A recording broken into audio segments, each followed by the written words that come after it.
Le 3 février 1934 paraissait dans l'Action française la critique de François Vineuil du film américain Le Monde change, The World Changes, texte intégral.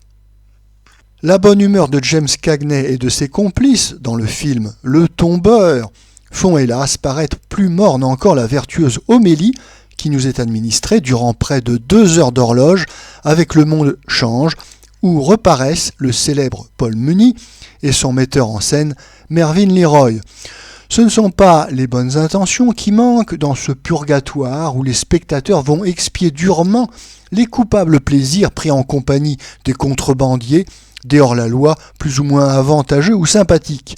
Les Américains ont découvert, il n'y a pas très longtemps, que l'argent pouvait bien ne pas faire le bonheur et que certains vieux bonshommes d'Europe, des Balzac, des Flaubert, des Thomas Hardy, des Dickens, lorsqu'ils voulaient peindre de pied en cap un personnage, le prenaient tout simplement au collège pour le suivre à travers la vie.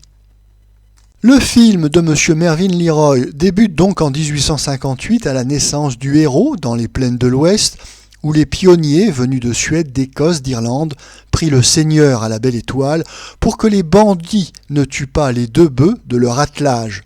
Il s'achève en 1929 dans les cracks et les suicides de Wall Street. Un Yankee, parti sur son cheval de la ferme paternelle, aura traversé 3/4 de siècle, lutté, jeté bas ses adversaires, échafaudé la plus haute fortune de Chicago, pour se retrouver, la vieillesse venue, dans un monde déboussolé, où ses derniers millions ne pèsent plus lourd, parmi des héritiers pourris de vices ou de vulgaires défauts, élégants, débauchés et nuls. C'est un beau et vaste sujet. Malheureusement, les héros de Cavalcade, de Conquerors, de Thomas Garner, de Cimarron sont déjà passés par là. Le Monde change n'ajoute pas une once aux vérités énoncées dans ces films.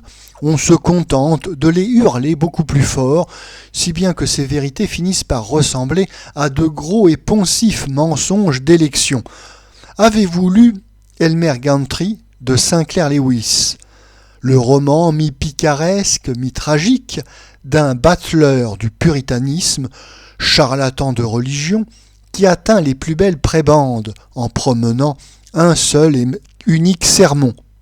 Elmer, un corrigible polisson, qui vient d'éviter d'1 pouce un gros scandale, encore tremblant du coup, adjure ses fidèles et s'écrie, ouvrez les guillemets, « Oui, nous finirons par faire des États-Unis une nation morale », fermez les guillemets.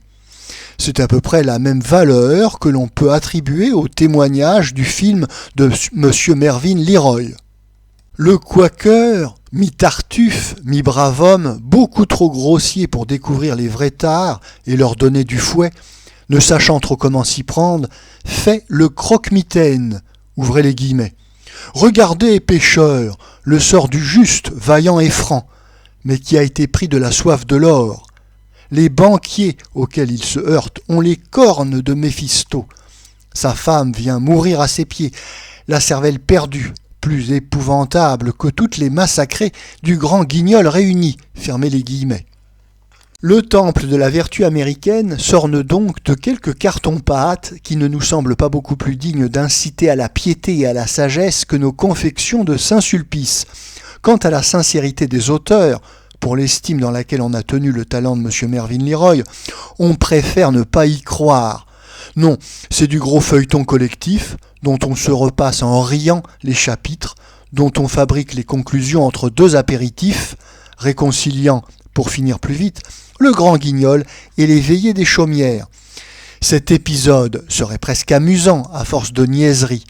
N'était l'introduction d'une quantité de personnages ignorés que l'on nomme à peine et qui rendent tout à peu près incompréhensible.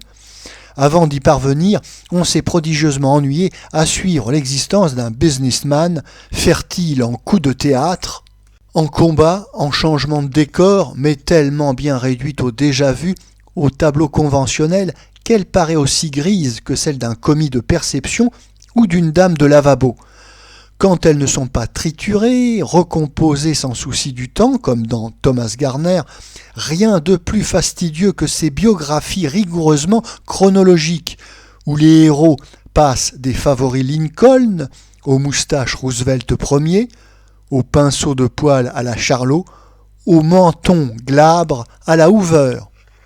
En dépit des rancunes personnelles que chacun pourrait nourrir contre le milliardaire du film, puisque roi du frigo, il est par conséquent roi de la vache enragée, on ne trouverait pas si ridicule cette histoire d'un petit maquignon qui devient le premier boucher des États-Unis et dont la pain-bêche d'épouse rêverait de faire un homme du monde uniquement occupé de philanthropie et de pinacothèque.